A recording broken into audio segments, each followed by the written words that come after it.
Morning mga kabaka, welcome to my channel.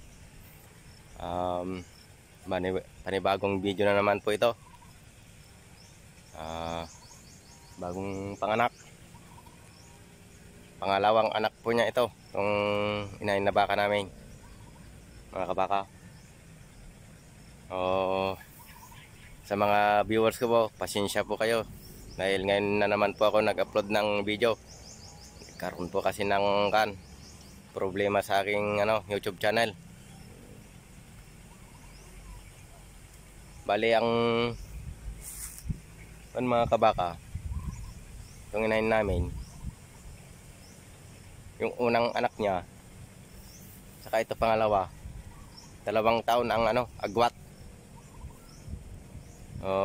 Hindi ko alam kung buntis yung unang anak niya. At kita ko po sa inyo itong anak ng baka namin mga kabaka.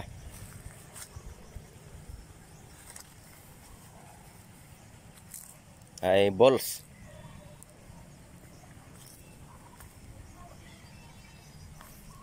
At yun po yung yung unang anak, April 1, 2020 yung pinanganak niya yon. Bali nung 2021 pinasampahan ko ito, hindi nagtuloy yung pagbubuntis niya. Tapos 2023 naman pinasampahan ko, hindi nagtuloy. Ay 2022. Yan mga kabaka. At nung 2023 pinasampahan ko, at ito na yung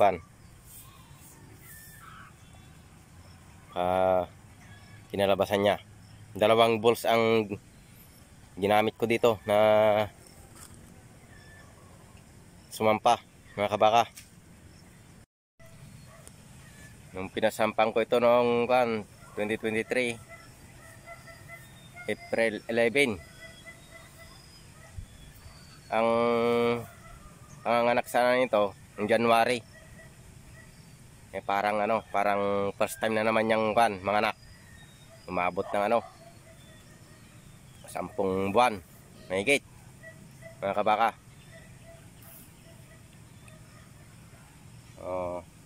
Nakakatuwa mga kabaka.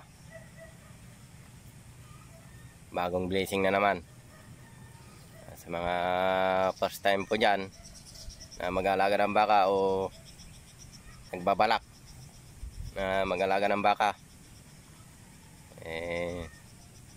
Magsimula na po tayo pag-aalaga ng baka. Maganda po yung yung mayroon po tayong pinagkakabalahan.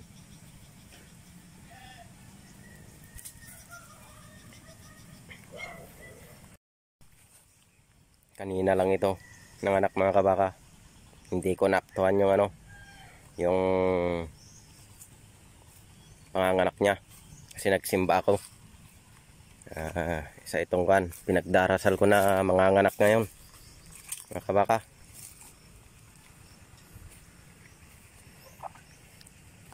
Sip naman yung yung anak nitong baka namin. Gutom na yung yung ina niya.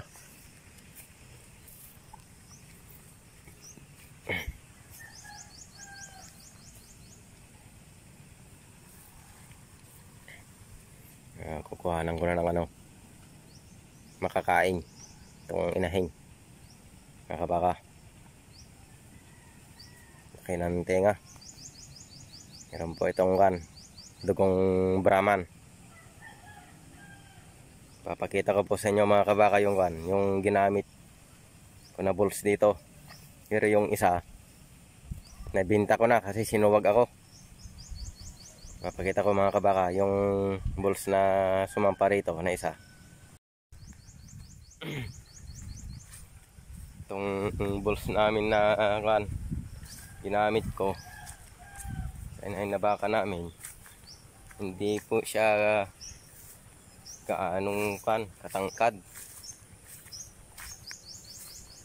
Mababa po siya.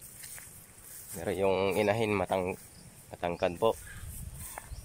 Ito po yung yung balls na isang ginamit ko doon.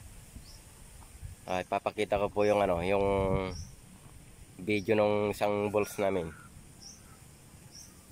na ginamit ko na pinasampa doon.